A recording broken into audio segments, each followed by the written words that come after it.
जैसे कि आप स्क्रीन पर देख रहे हैं, इस वक्त क्वेश्चन नंबर 11 है बैंक रिकॉन्सिलेशन स्टेटमेंट की प्रॉब्लम। इससे पहले क्वेश्चन नंबर 10 तक की वीडियो ऑलरेडी यूट्यूब पर अपलोडेड है। जैसे कि आप यहाँ क्वेश्चन में देख रहे हैं, रोकड़ बही के अनुसार क्रेडिट बाकी 10,000 रुपये थी, किंतु निम्नलिखित कारणों से पासबुक की बाकी में अंतर था। 540 रुपये का चेक मोहन को दिया गया, लेकिन उसे अभी तक भुगतान के लिए प्रस्तुत नहीं किया गया। आपको हमने पहले ही बताया था, इसका जो रूल है उसमें हम प्रॉफिट को तो घटाते हैं और लॉस को जोड़ते हैं। तो सबसे पहले हम इसको लिख लेते हैं, रोकड़ बही के अनुसार क्रेडिट बाकी। तो सबसे पहले आपको लिखना होगा बैंक रिकॉन्सिलेशन स्टेटमेंट। ये फॉर्मेट आपके सामने होगा और यहाँ पर आप लिखेंगे credit balance as per cash book. ये ओवरड्राफ्ट भी है, credit balance as per cash book.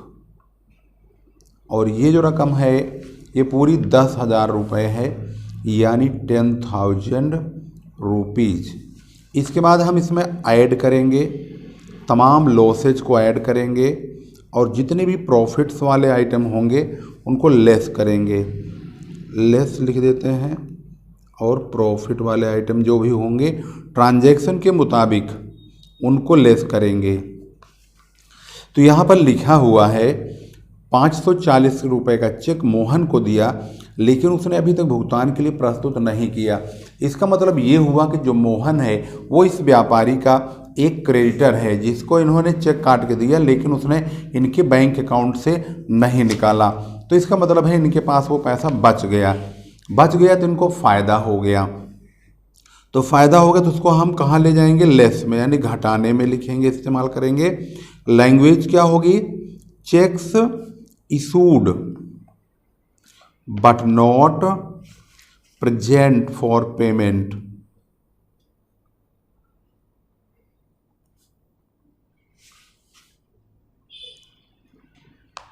और ये कितने रुपए की है, तो यहाँ देखेंगे 540 रुपये का है, तो यहाँ पर 540 यानी 540 रुपये लिख देंगे।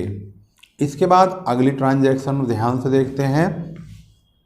अगली ट्रांजैक्शन में लिखा है 300 रुपये का एक चेक, जिस पर भविष्य की तिथि पड़ी हुई है।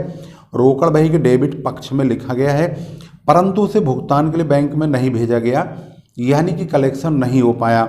यानी ये तो वही बात हुई कि हमारे पास एक चेक रखा है और दराज में पड़ा हुआ है, इसलिए पड़ा है क्योंकि अभी उसका पैसा हमें नहीं मिल सकता है। तो ये हमारे लिए लॉस है, क्योंकि हम जिस तारीख को बैंक रिकॉन्सिलेशन स्टेटमेंट बना रहे हैं उस तारीख तक वो हमारे पास सिर्फ दराज में रखा हुआ है, वो कैश नहीं बन पाया है।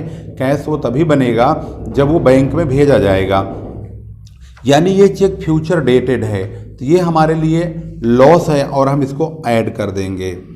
लैंग्वेज क्या होगी, cheques future dated, future dated इतना ही लिख देंगे।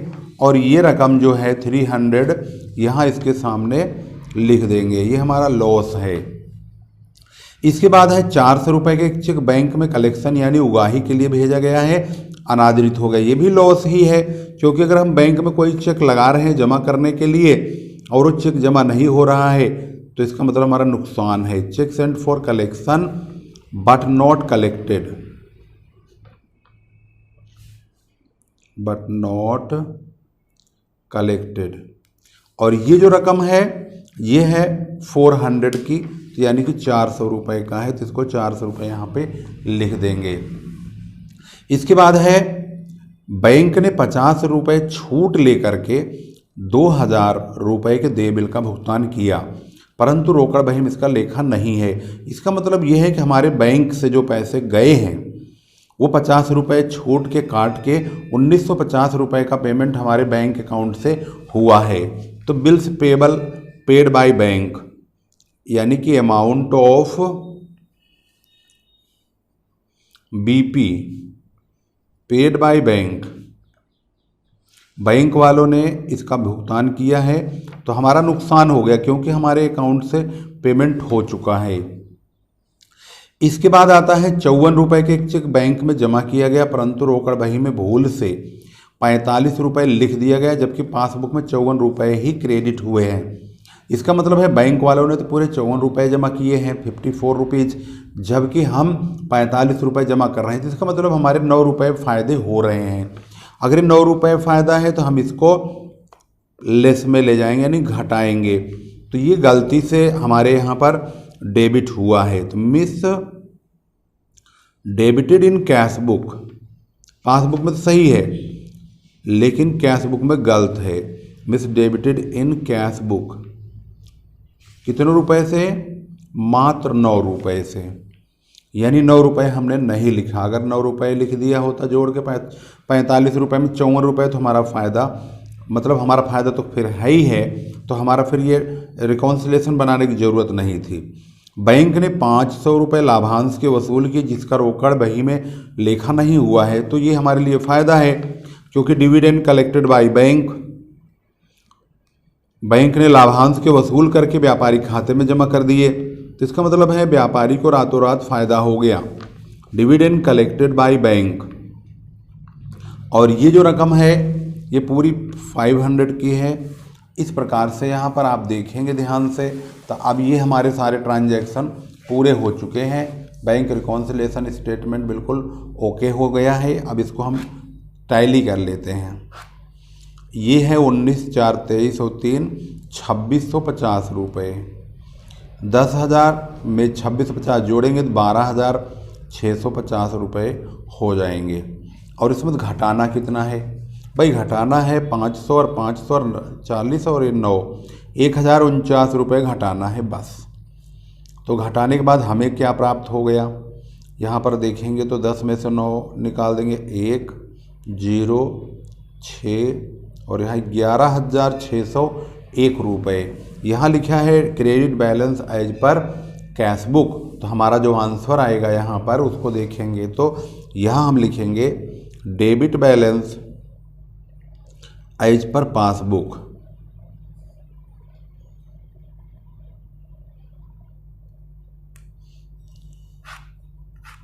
और यहाँ पर आंसर ओके हो गया।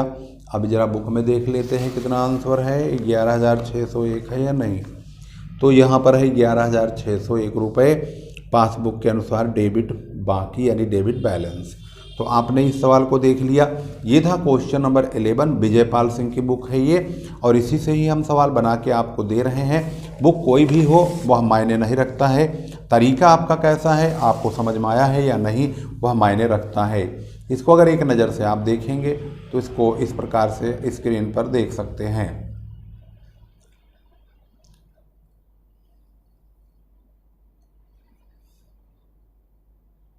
अब हम सॉल्व करेंगे क्वेश्चन नंबर नेक्स्ट, यानी कि क्वेश्चन नंबर 12 आपके सामने मौजूद है। और ये है, यहाँ पर क्वेश्चन में लिखा है, निम्नलिखित सूचना में सर्वश्री न्यू स्टील लिमिटेड के लिए 31 दिसंबर 2015 को एक बैंक समाधान विवरण तैयार कीजिए। इस क्वेश्चन को ध्यान से देखेंगे तो यह भी रोकड़ बही के अनुसार बैंक ओवरड्राफ्ट है। इन्होंने झड़ी सी लगा रखी है, बैंक ओवरड्राफ्ट की ही सारे सवाल दे रखा है। चलो हम बनाना शुरू करते हैं। तो यहाँ पर लिखेंगे overdraft as per cash book. Overdraft as per cash book, इसके अकॉर्डिंग जो यहाँ पर ओवरड्राफ्ट है वो है 2,45,900 रुपये। इसका अमाउंट कुछ ज़्यादा ही हैवी आ रहा है। इसमें हमें लॉस वाले आइटम को जोड़ना है और प्रॉफिट वाले आइटम को घटाना है। तो यहाँ देखेंगे 26 दिसंबर 2015 को ब्याज के 27,870 रुपये बैंक द्वारा डेबिट किया। बैंक वालों ने जब अगर कोई रकम डेबिट कर दिया तो समझ लीजिए लॉस हो गया। यहाँ पर लिखेंगे interest debited by bank, interest debited by bank. इसका मतलब है बैंक वालों ने ब्याज का डेबिट कर दिया है 27,870 रुपये। इसको हमें ऐड करना हो क्योंकि हमारे लिए नुकसान है, व्यापारी के लिए लॉस है। 66,000 का एक चेक 31 दिसंबर 2015 से पूर्व निर्गमित किया गया, किंतु उन्हें भुगतान के लिए प्रस्तुत नहीं किया गया। जब किसी को चेक काटा जाए और भुगतान के लिए प्रस्तुत नहीं होता तो इसका मतलब है उस व्यक्ति ने व्यापारी के खाते से पैसा निकाला ही नहीं। इसका मतलब है यहाँ पर व्यापारी को फायदा हो गया। इसको हम लेस में ले जाएंगे। इसकी लैंग्वेज आपको पता ही होगा, cheques issued but not present for payment, but not present for payment. और ये रकम यहाँ पर देखेंगे तो 66,000 यानी 66,000 का हुआ है। इसके बाद है बैंक द्वारा 42,500 रुपये सीधे प्राप्त हुए और क्रेडिट कर दिया गया, जिसका कंपनी को कोई सूचना ही नहीं है। यानी व्यापारी रातों रात अमीर हो रहा है, उसके खाते में पैसे आ रहे हैं। तो अमाउंट डायरेक्टली डिपॉजिटेड हो रहा है, अमाउंट डायरेक्टली डिपॉजिटेड मतलब सीधा बैंक में जमा हो रहा है, and credited by bank, bank वालों ने डायरेक्ट डिपॉजिट किया और बैंक में क्रेडिट हो गया। कितना रुपया? 42,500, 42,500 रुपीज। इसके बाद है 13,500 का ड्राफ्ट बैंक में जमा किया गया था, लेकिन 31 दिसंबर 2015 तक खाते में क्रेडिट नहीं हुआ। इसका मतलब नुकसान हो गया। तो यहाँ पर लिखेंगे bank draft, bank draft deposited यानी बैंक ड्राफ्ट जमा हुआ but not collected, but not collected यानी कि जमा नहीं हुआ। और ये कितने रुपए का है? ये है 13,500 का। ये नुकसान हो गया क्योंकि भाई बैंक में ड्राफ्ट जमा हो और खाते में जमा ना हो तो इसका मतलब नुकसान ही तो हुआ। कंपनी के खाते में गलती से 7400 रुपये बैंक द्वारा डेबिट कर दिया गया।